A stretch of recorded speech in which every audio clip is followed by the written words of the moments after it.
Just in 8 days, 9 scholars lost to spreading respiratory illness in China. China's Shein applies for US IPO, American logistics gaps await addressing. Moody's downgrades Vanke's rating to BA3, just one step away from junk grade. Illegally detained at home without food, Shanghai human rights activist seeks help. Accused of Xi Jinping's daughter's data leak, Tengyu suspected to suffer mental health issues from torture. It's all covered in today's China Truths. Just in 8 days, 9 scholars lost to spreading respiratory illness in China. China lost at least 9 renowned scholars, including 2 academicians, between November 16 to 23, with the youngest being a 41-year-old professor of media. Of these 9 scholars, 8 were members of the Chinese Communist Party, CCP. All of them died of illness at a time when hospitals across China were overwhelmed with patients suffering from alleged undiagnosed pneumonia. However, it is difficult to find out if any of these scholars died from pneumonia, as the Chinese regime has largely abandoned the customary practice of mentioning the cause of death in obituaries. It is believed that by withholding this information, the regime is attempting to conceal the true death toll of the COVID-19 pandemic. The Chinese regime, breaking from the norm, did not disclose the causes of death, raising suspicions of a cover-up related to the true extent of the COVID-19 pandemic. The 9 scholars include Chao Chun-xiao, an academician of the Chinese Academy of Sciences and a titanium alloy expert, passed away on November 23 in Beijing. Wang Mingxiu, an academician of the Chinese Academy of Engineering and a tree genetics expert, passed away on November 18 in Nanjing. Ding Jianping, a professor at the Shanghai University of Finance and Economics, passed away on November 16 in Shanghai. Engaged in research on international finance and the internationalization of the RMB. 6 professors passed away from November 16 to November 22 are Zhu Dong, Shi Fusheng, Cui Tai, Zhuang Yuanyong, Xiang Kunti, and Lin Jiao. They're experts in various fields, including journalism, literature, medicine, French studies, pathology, and history. Since December last year, various official sources in China reported many deaths of experts, senior CCP officials, corporate executives, and young and middle-aged police officers, some of whom have been praised as outstanding party members. However, the CCP has been covering up the epidemic and the cause of their deaths. China has experienced a respiratory illness outbreak since mid-October. Many children have been hospitalized with pneumonia-like symptoms, including fever and white lung, resembling severe COVID-19 cases. The circumstances raise concerns about potential cover-ups or undisclosed health issues. Some doctors in Beijing suspect that the current wave of infection is not caused by Mycoplasma pneumonia but by COVID-19 because the medicines that can treat Mycoplasma pneumonia do not affect the disease. When China's health authorities first reported the spread of Mycoplasma pneumonia, US-based virologist Sean Lin stated on November 3 that the real pathogen could be a new variant of the novel coronavirus. He said, "COVID has never really disappeared in China." However, the Chinese Communist authorities dare not mention it again and use influenza or Mycoplasma pneumonia to camouflage the new waves of COVID-19. Mr. Lin said that Mycoplasma pneumonia does not normally incur lung infections, or what is known as white lung, and it is not difficult to control Mycoplasma pneumonia with specific antibiotics. Therefore, from a professional point of view, it should be a variant of the novel coronavirus. A combined attack of more than 2 viruses or bacteria is also a possible cause. China's Shein applies for US IPO, American logistics gaps await addressing. Chinese fashion brand Shein has reportedly covertly filed for an initial public offering, IPO, in the United States, a move that could mark one of the most substantial IPOs in recent years on U.S. markets since DD Global's debut in 2021. According to information from Reuters and AFP on November 28, sources indicate that prominent financial institutions, including Goldman Sachs, JP Morgan Chase, and Morgan Stanley, have been enlisted as the primary underwriters for Shein's IPO. The anticipated timeline for the IPO is 2024. Currently headquartered in Singapore, Shein achieved a valuation of approximately $66 billion in a financing round in May this year. Despite the lackluster performance of recent major IPOs in the United States, Shein has reportedly embarked on its IPO roadshow in the country. Notably, an insider has revealed that the company allocated $600,000 for lobbying efforts in the second quarter of this year. However, Shein's IPO journey is not without scrutiny. In August of this year, Republican attorneys general from 16 U.S. states wrote to the Securities and Exchange Commission, SEC, requesting a review of Shein's supply chain for potential use of forced labor before its potential IPO. Shein, known for its $10 tops and $5 bike shorts, ships most of its products directly from China to customers using individual addresses. This direct shipping strategy helps Shein avoid unsold inventory piling up in warehouses and circumvents import taxes imposed by the U.S., as Shein can take advantage of the de minimis provision in current U.S. regulations to exempt low-value products from tariffs. So how can the U.S. plug this key trade loophole? A large number of tax-free parcels from China are entering the U.S., driven by a long-standing trade loophole that allows inexpensive items like a $10 dress to enter the country without tariffs. This loophole has fueled the rapid rise of shopping platforms selling Chinese goods, such as Shein and Tengyu, under the Chinese e-commerce platform Pinduoduo.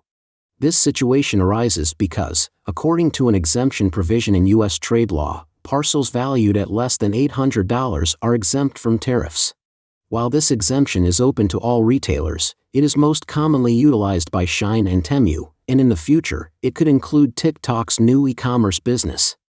A report released by the U.S. House Committee in June estimated that small parcels from Shein and Tengyu could account for over 30% of all goods entering the U.S. Data from the U.S. Customs and Border Protection shows that the number of small parcels shipped to the U.S. in 2022 increased to 685 million, nearly a 67% growth from 2018. Robert Silvers, Deputy Secretary for Policy at the agency, stated that this is equivalent to approximately 2 to 3 million parcels entering the U.S. every day. Critics argue that the exemption allows these companies to evade higher tariffs on Chinese goods and inspections based on the Uyghur Forced Labor Prevention Act. In May, Robert Lighthizer, the former U.S. Trade Representative during the Trump administration, addressed a House subcommittee, saying, "Nobody thought this would happen." He urged Congress to either repeal the minimum limit rule entirely or lower it to a $50 or $100 threshold. Lighthizer emphasized that Chinese companies are exploiting this loophole, leading to unemployment for Americans in both retail stores and manufacturing. Moody's downgrades Vanke's rating to Ba3, just one step away from junk grade. As one of China's largest real estate developers, Vanke Group's sales performance has also shrunk significantly this year. Recently, credit rating agency Moody's downgraded Vanke's rating to Ba3, with a negative outlook, citing poor prospects for China's economic recovery and weak consumer confidence that has continued to have an impact on the recovery of the real estate industry. On Friday, November 24, Moody's Investors Service downgraded Vanke's issuer rating by 2 notches to Ba3, which is the lowest level of investment grade and is only one step away from junk grade. The rating outlook is negative. The reasoning is that the company faces continued uncertainty and that Vanke's sales shrank in the first 10 months of the year and underperformed the broader market. Moody's said in a relevant statement that the outlook for China's real estate industry is full of challenges, with slow economic recovery prospects and weak consumer confidence, which is expected to further drag down Vanke's sales performance. Moody's further pointed out that China's continued weak market sentiment, as well as investors' high-risk aversion to China's real estate industry, will also increase uncertainty about China Vanke's ability to raise long-term unsecured funds in a timely manner. Due to a serious lack of confidence in the general trend of the domestic real estate industry, since this year, as of November 20, Moody's has published at least 39 reports on rating withdrawals, rating downgrades or outlook downgrades for Chinese real estate companies. Vanke, which has relatively low debt among Chinese real estate companies, has experienced a continuous decline in the price of its existing US dollar bonds since late October this year. The yield to maturity of many bonds has deviated significantly from the coupon rate. Investors' confidence is already quite fragile, and it is prone to instability at every turn. On October 31, Vanke publicly responded on the investor interaction platform that there were no problems with the company's fundamentals. The recent changes in the company's debt prices were due to fluctuations in market sentiment. The company has no overseas debt expiring during the year, and domestic debt to be repaid is only 380 million yuan, which is covered by the company's liquidity funds. Publicly available information shows that Vanke ranked 4th in China in terms of sales last year. Vanke said this month it expected to receive more than 10 billion yuan, $1.4 billion, in support from its largest shareholder, state-owned Shenzhen Metro Group. However, China's entire real estate industry is experiencing a harsh winter. In the past 3 years, a large number of well-known real estate companies have experienced debt storms one after another. Sales performance has generally shrunk significantly, and it is also common for companies to suffer significant revenue losses. What people are talking about in the streets and alleys is, can we still buy off-plan properties? Will house prices fall? Will the houses be unfinished? Against this background, Moody's ratings are obviously not optimistic about how long Vanke, which publicly declared its intention to survive as early as 5 years ago, can sustain itself, and the outside world is not surprised by this. Illegally detained at home without food, Shanghai human rights activist seeks help.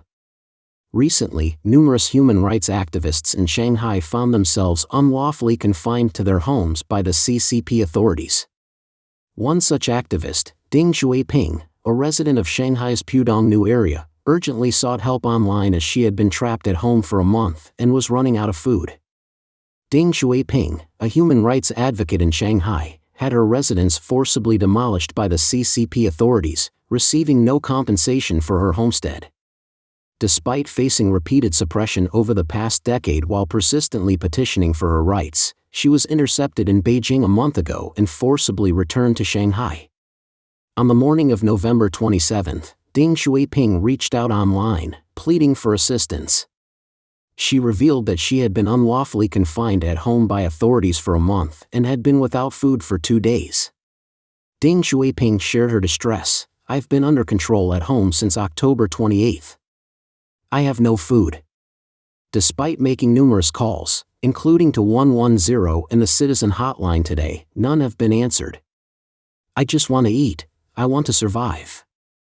She recounted her futile attempts to seek help from the police and neighborhood committee, both of which ignored her pleas. Even well-intentioned individuals attempting to deliver food were thwarted by black-clad security guards. Furthermore, Ding Xueping disclosed that her husband had been hit by a car a week ago and was currently hospitalized, requiring her companionship. However, the authorities still refused to grant her permission to leave. Ding Xueping expressed her predicament: "He needs an operation. His hand is comminuted and fractured. I can't get out." In 2013, Ding Xueping faced the forced demolition of her 2 homes in Dongcai Town, Pudong, Shanghai, and Huamu Street, Pudong, without receiving any compensation. Since then, she has been unable to appeal her case. Reflecting on 2021, Ding Xueping recalled being under house arrest during the 2 sessions of the Communist Party of China, with gang members stationed outside her door day and night, causing immense distress to her family. Apart from Ding Xueping, other Shanghai human rights activists, including Zhao Xueming, have also been illegally subjected to house arrest by authorities. Zhao Xueming and his wife have endured 78 days of house arrest and recently appealed for help online. Zhao Xueming described the harrowing situation, detailing how security guards, armed with steel forks and shields, attempted to break into his home during the house arrest period. Despite calling the police multiple times, they received no assistance. Accused of Xi Jinping's daughter's data leak, Tengyu suspected to suffer mental health issues from torture. Due to accusations of leaking information related to Xi Jinping's family, Tengyu, sentenced to 14 years in prison, appears to have developed a mental disorder. Family members believe that Tengyu recently suffered torture in prison, resulting in physical and mental trauma. Returning to the incident, in May 2019, overseas websites JinaWiki and JinaRed Foundation successively disclosed personal information about Xi Jinping's brother-in-law, Deng Jiague, and his daughter, Xi Mingzi. Subsequently, Maoming Public Security in Guangdong arrested 24 members of the Vulgar Wiki website who had shared these links, with suspicions of using violence to obtain confessions. Ultimately, all were convicted. Tengyu, who was only 20 years old at the time of the incident, was found guilty of provocation, infringement of citizen information, and engaging in illegal business operations, resulting in a 14-year sentence. 2 years ago, the second trial upheld the original verdict. According to Voice of America, VOA, Tengyu is currently serving his sentence in Sihui Prison in Zhaoqing City, Guangdong. On November 24 this year, Tengyu's mother, Coco, had an online meeting with her son through the Jiaozuo police station in Henan. Coco stated that Tengyu, who used to have a bright smile and clear logic, now appears to be a completely different person. He, Tengyu, doesn't recognize me anymore. He has a vacant look, shouts loudly, speaks incoherently, and has lost logical reasoning. I suddenly broke down. According to VOA, it is understood that Tengyu experienced various forms of punishment before serving his sentence, including being burned with a lighter, injected with saline, hung, and subjected to the tiger bench. The son's behavior during a video meeting deeply troubled Coco. On the morning of November 27, at Coco's request, a relative of the Tengyu family, closely monitored by prison guards, engaged in a face-to-face conversation with Tengyu for approximately half an hour. The account provided by the relative left Coco devastated. She said, the relative heard from Sihui prison that Tengyu is mentally disturbed, doesn't recognize who he is, and his expressions are unclear. What he conveyed is that someone in the dormitory poisoned the water dispenser in the cell. He can only say poison, poison. VOA attempted to contact the director of Sihui Prison in Guangdong and the prison's political and administrative affairs department multiple times but received no response. An anonymous legal expert in China, citing security reasons, believes that Tengyu's current situation is grave. Lawyers and family members should promptly submit an application for medical parole, and if necessary, contemplate arranging for him to receive treatment abroad.